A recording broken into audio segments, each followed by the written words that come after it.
Bonjour à tous, bienvenue dans cette nouvelle vidéo. J'espère que vous allez bien. Aujourd'hui, on va parler de l'actualité de Saint-Étienne. On va pas se mentir, il n'y a pas forcément grand chose à dire. Entre la vente qui n'avance pas, c'est un véritable fiasco. Ça semble même reculer. Comme vous le savez, j'ai décidé de ne plus en parler et je pense que j'ai bien fait. Il y a aussi ce stage du côté de la Plagne pour préparer au mieux cette saison 2022-2023 qui, mine de rien, va commencer très bientôt puisque le championnat de Ligue 2 va reprendre dans 3 semaines. Ce sera dans 3 semaines ce samedi. Les Verts qui se déplaceront du côté de Dijon pour la première journée de la Ligue 2. Ce sera sur les antennes de beIN Sport à 15 h. D'ailleurs, il y a la deuxième journée qui a également été programmée. Les Verts vont recevoir Nîmes. Comme vous le savez, malheureusement, ce match se disputera à huis clos et ce sera également à 15 h sur les antennes de beIN Sport. Je vous l'avais déjà dit dans une vidéo précédente, mais la plupart des matchs de Saint-Étienne vont être le samedi à 15 h ou le lundi soir parce que c'est beIN Sport qui diffuse ces matchs-là et ils ont le droit d'avoir les deux plus grosses affiches, celle de 15 h et celle de 21 h, sont les deux plus gros matchs, ceux qui font le plus d'audience. Donc normalement, Saint-Étienne devrait être la plupart du temps diffusé à ces horaires-là, comme c'était le cas par exemple de Toulouse la saison précédente ou même de la JOCR. Et également, il y a quand même des actus qu'on aimerait bien suivre et qu'on aimerait continuer de suivre. C'est ce mercato qui avait très bien commencé avec 3 arrivées, coup sur coup, 2 joueurs de 3, Dylan Chambost et Jimmy Giraudon, et également Anthony Briançon, le défenseur nîmois qui est arrivé à Saint-Étienne. Et depuis ce mercato, il n'avance plus trop, il n'y a plus de joueurs qui sont arrivés du côté de Saint-Étienne. On entend de moins en moins de noms. Laurent Batles avait dit que 23-24 joueurs se déplaceraient à la Plagne. Finalement, ce sont 28 joueurs qui sont partis donc dans les Alpes pour préparer cette saison. Et parmi ces joueurs, il y a quand même quelque chose qui est flagrant, c'est qu'il manque tout simplement un avant-centre, des attaquants. Devant, on a Jean-Philippe Crasso, on a Charles Haby, on a des autres jeunes, mais on a notamment un jeune qui est blessé, c'est Yanis Léry. Ça semble assez sérieux d'après Mohamed Toubachter. Donc Yanis Léry qui pourrait être absent encore un bon moment et rater donc ce début de saison. On n'a plus vraiment d'ailier entre le départ de Romain Mouma, même s'il ne jouait plus ailier. Il y a également eu celui d'Arnaud Nordin. Il y aura probablement celui de Denis Bouanga, parce qu'en cas de grosse offre, Saint-Étienne sera obligé de le lâcher. D'autant plus que le coach stéphanois Laurent Batles a dit en conférence de presse qu'il y a des joueurs qui ont la tête ailleurs, entre guillemets. C'est pas vraiment comme ça qu'il a formulé, mais il a plutôt dit que d'autres étaient également sur des autres projets et qu'ils n'hésiteraient pas à quitter l'AS Saint-Étienne si des autres clubs les interpellaient, et Laurent Batles fera le nécessaire. Si les joueurs ne sont plus que cernés, il les mettra tout simplement sur le banc et ne les fera pas jouer. Je peux penser également à des noms qui ont été évoqués, comme c'était le cas de Jean-Philippe Crasso et de Masson. Ces deux joueurs ont été évoqués sur le départ il y a quelques jours. Ils n'auraient plus tout simplement envie de rester à Saint-Étienne. C'est malheureux quand même, parce qu'on est quand même allé chercher ces deux joueurs qui jouaient dans des clubs qui étaient en division bien plus inférieure que les Saint-Étienne en National. En National 2, ces joueurs-là, ils ne jouaient pas du tout dans le monde professionnel et Saint-Étienne leur a donné leur chance. Si ça s'avère vrai qu'ils veulent quitter Saint-Étienne parce qu'on est descendu en Ligue 2, je trouve que ça, c'est quand même un petit peu dommage, et puis c'est tout simplement un petit peu un manque de respect envers le club si tout cela s'avère vrai, bien sûr, parce que je n'ai pas les informations exactes, je ne sais pas si tout ce qui a été évoqué est réel, mais ça a été quand même confirmé par plusieurs sources. On va quand même parler des arrivées probables du côté de Saint-Étienne. Je voudrais commencer par un joueur, il est déjà à Saint-Étienne, c'est Mady Camara. C'est selon Mohamed Toubachter, Mady Camara devrait bien rester à Saint-Étienne la saison prochaine. Ce ne serait plus, entre guillemets, une hallucination, un rêve de voir Mady Camara rester à Saint-Étienne. Ça se rapprocherait de plus en plus et Mady Camara devrait donc rester du côté du club stéphanois cette saison encore. Donc ça, c'est une très bonne nouvelle au milieu de terrain. Avoir Mady Camara, c'était un élément indispensable sous Claude Puel. Il l'avait mis capitaine, donc ça lui avait un petit peu donné plus de mal cette saison-là. Mais finalement, on se rend compte que Mady Camara, c'est un élément essentiel, parce que même sous Pascal Duprat, il jouait très souvent et il est indispensable quand il n'était plus là. Saint-Étienne qui coulait complètement, vous allez me dire, même quand il est là, Saint-Étienne coulait. Mais on se rend pas compte parce qu'il fait vraiment du très gros travail au milieu de terrain. Donc je suis très content que Mady Camara reste à Saint-Étienne. Ensuite, ce sont plutôt des arrivées cette fois-ci avec Tristan Dingomé. C'est encore un joueur de 3 que Laurent Batles voulait accueillir dans son projet. Comme je vous l'avais dit dans la dernière vidéo, Laurent Batles, il aime bien jouer en 3-5-2. C'est comme ça qu'il est monté avec 3 en Ligue 1. Et Tristan Dingomé, c'était un élément essentiel de son milieu de terrain. En gros, dans la composition que je vous ai mis l'autre fois, il serait à la place d'Adil Aouchiche au centre, un peu plus, peut-être un cran moins offensif, Tristan Ngome. Mais en tout cas, voilà, Laurent Batles aimerait le faire revenir. Mais en tout cas, le joueur prendrait du temps à donner sa décision, à donner son accord à Saint-Etienne.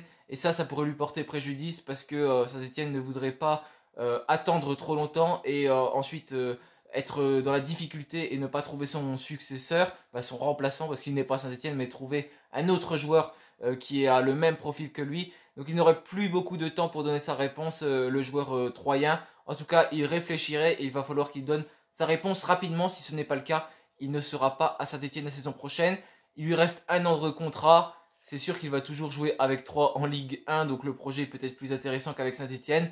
Mais Saint-Etienne va jouer la montée en Ligue 1 et 3 va jouer le maintien en Ligue 1. C'est quand même deux choses qui sont différentes. Peut-être que c'est mieux d'aller en Ligue 2 et ensuite de jouer quelque chose de plus bénéfique que de jouer le maintien en Ligue 1. En tout cas, il va réfléchir là-dessus et on va voir ce que ça va donner.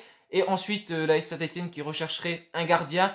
Pas un gardien pour prendre la place d'Etienne Green, parce qu'Etienne Green devrait rester le gardien titulaire de l'AS Saint-Etienne l'année prochaine selon but ASSE. Mais les Verts voudraient un gardien d'expérience, tout simplement pour encadrer Etienne Green, pour l'aider, pour le préparer. Un peu comme c'était le cas quand il a été lancé avec Saint-Etienne, il y avait Jesse Moulin à ce moment-là. La saison dernière, il n'y avait plus de gardien. J'avais signalé le départ de Jesse Moulin, ce n'était pas une bonne chose, parce qu'Etienne Green devenait le plus vieux gardien de Saint-Etienne. Et du coup, il n'y avait plus personne vraiment pour l'encadrer. À 20 ans, devenir le plus vieux titulaire en tant que gardien de but, c'est quand même quelque chose qui n'est pas très bon. Il y avait eu Stéphane Ruffier et Jesse Moulin avant, et les deux sont partis coup sur coup. Donc au final, il s'est retrouvé bien seul, et Stéphane Bajic était encore plus jeune que lui. C'est pour ça que Saint-Etienne rechercherait quelqu'un pour l'encadrer, et ça pourrait être d'ailleurs Jesse Moulin. C'est ce qui est évoqué en tout cas par but ASSE. Mais ça pourrait être compliqué parce qu'il lui reste un an de contrat et il a un salaire qui est bien plus élevé qu'à Saint-Etienne. Donc ça semble compliqué de faire revenir Jesse Moulin.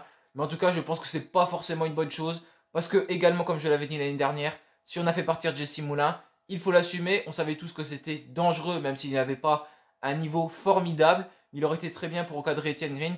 Maintenant, il faut assumer ce qui s'est passé. Je pense qu'il faut se pencher sur un autre gardien plutôt que Jesse Moulin, même s'il connaît très bien Saint-Etienne. Au bout d'un moment, il faut arrêter de faire revenir ceux qui étaient au club avant. Il faut essayer de prendre un peu plus de risques et de faire venir d'autres gardiens qui peuvent apporter d'expérience. Je pense qu'il y en a quand même assez sur le marché des transferts. Donc voilà en tout cas pour les arrivées du côté de Saint-Etienne, pour ces rumeurs d'arrivée. Pas grand chose de concret. Il y a également des rumeurs de départ. Donc Batles avait confirmé en conférence de presse que d'autres joueurs visaient d'autres projets, donc pourraient quitter l'AS Saint-Etienne. Et il pourrait y avoir des départs parce que Saint-Etienne aurait promis de vendre pour 20 millions d'euros devant la DNCG quand on est passé donc au mois de juin.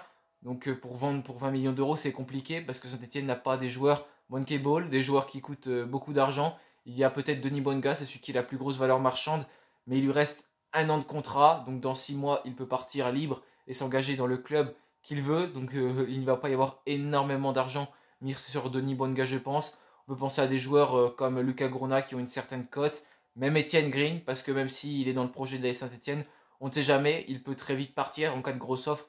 N'importe quel joueur pour partir, il n'y a pas un joueur qui peut rester à Saint-Etienne, qu'on est sûr qu'il va rester à Saint-Etienne. J'ai évoqué Mady Camara, normalement il doit rester, mais s'il y a une énorme offre de fait pour Mady Camara, je ne pense pas que Saint-Etienne va refuser cette offre-là. Donc il peut y avoir Aouchiche, Bonga, Nadé, beaucoup de joueurs qui ont une cote pourraient partir donc de Saint-Etienne. Et sinon, il n'y a pas énormément d'autres noms qui sont évoqués pour le moment. Donc voilà pour les rumeurs de départ. Maintenant, si on aborde les actualités, donc comme je l'ai dit, les Verts sont en stage à la Plagne. Ils sont en train de préparer cette saison. Ils sont en altitude à plus de 2000 mètres. Et ça, c'est très très bien pour être le plus en forme possible en début de saison. Il y a 5 matchs amicaux qui vont arriver. Le premier, ça va être ce samedi. Donc ça arrive demain. Je ne sais pas quand elle sortira cette vidéo. Là, on est jeudi quand je tourne. Je ne sais pas si elle sortira vendredi ou samedi. Jeudi ou vendredi. Mais en tout cas, ça va arriver très très rapidement ce match de 24 à 48 heures. Les Verts qui vont affronter Evian, Thonon, Grand Genève. Donc un club qui évolue en National 2. Ce sera quand les Verts seront de retour à l'Etra. Donc ce sera à Saint-Etienne, à l'Etra, le match. Malheureusement, il sera à huis clos. On ne pourra pas assister à cette rencontre. Je ne crois même pas qu'il soit diffusé. Et en tout cas, Laurent Batles a dit que durant cette rencontre, il va faire jouer 2 équipes pendant 45 minutes. Donc ça, c'est l'objectif. On va avoir 2 équipes différentes. Donc normalement, il y aura 11 joueurs en première période, 11 joueurs en deuxième période. On peut imaginer qu'il y a également beaucoup de changements durant ce match. Je ne sais pas combien de changements sont autorisés. Ça, c'est les deux clubs qui se mettent d'accord. Et ensuite, on va enchaîner directement avec un autre match 3 jours plus tard. Donc ça, comme Laurent Batles a dit, c'est pour avoir du rythme. Ce sera contre un nouveau promu de National, le Puy-Foot, qu'on a déjà affronté l'année dernière. Donc ce sera le mardi 12 juillet. Et une autre rencontre qui va arriver dès le vendredi, ce sera contre Grenoble. Donc ça monte d'un cran, on passe de National 2, National à Ligue 2. Donc un club qui est de notre niveau. On va affronter Grenoble à 15 h. Et ensuite, 2 autres rencontres qui vont arriver. Contre les Girondins de Bordeaux le 20 juillet. Je ne sais pas si le match est maintenu parce qu'on va en parler aussi.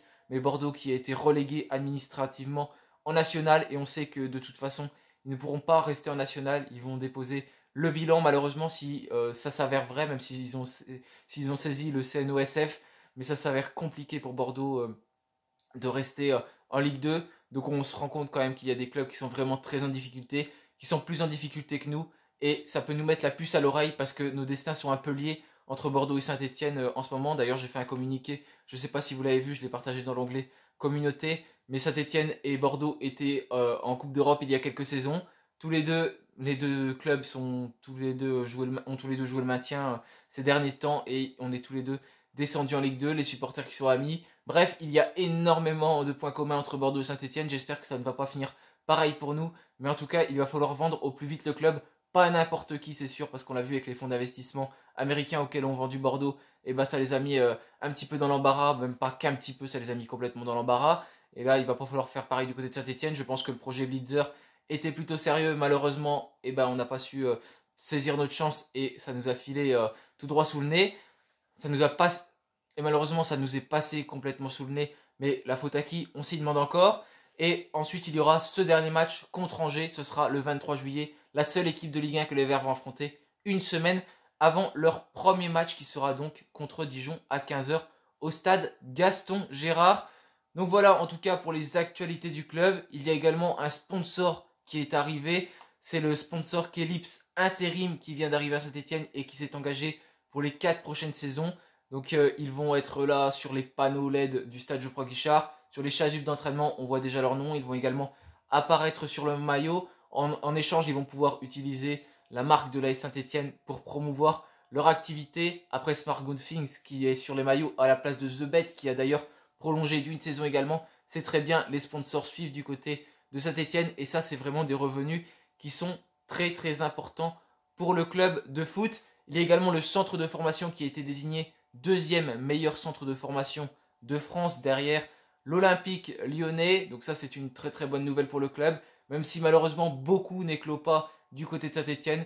Les joueurs pour la plupart s'exportent à l'étranger ou dans d'autres clubs français avant de franchir un palier. Donc ça c'est quelque chose qu'il va falloir régler. On a beaucoup de défenseurs, même des milieux de terrain qui commencent à sortir. Malheureusement c'est là où on voit que ça pêche, c'est au niveau des attaquants. Ça se ressent dans l'effectif professionnel.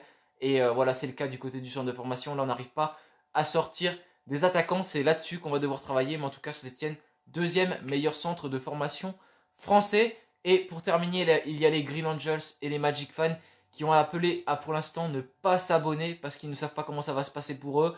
Entre le club qui souhaiterait leur dissolution, notamment Roland Romeillet, c'est quelque chose qui est compliqué pour eux. Ils ne savent pas comment ça va se passer l'année prochaine, s'ils auront le droit d'emmener du matériel. Ils n'ont aucune information sur ce qui va se passer. Donc pour le moment, ils nous ont appelé à pas s'abonner pour les 15 premiers matchs de la saison. Les 15 matchs qui auront lieu au stade Geoffroy Guichard, même s'il y en aura 18, mais il y en aura 3 au moins qui seront à huis clos, et peut-être encore un, puisque le match contre Bordeaux n'aura peut-être pas lieu, donc ça fera peut-être que 14 matchs à Geoffroy Guichard que les supporters pourront aller voir. Donc les abonnements ont été lancés, si vous voulez y aller, n'hésitez pas, vous pouvez aller tout de suite sur le site du club, vous trouverez bien plus d'informations que je peux vous donner sur ma vidéo. Donc voilà, merci à tous d'avoir suivi cette vidéo, je vous souhaite une bonne soirée ou une bonne journée et allez les Verts, salut à tous.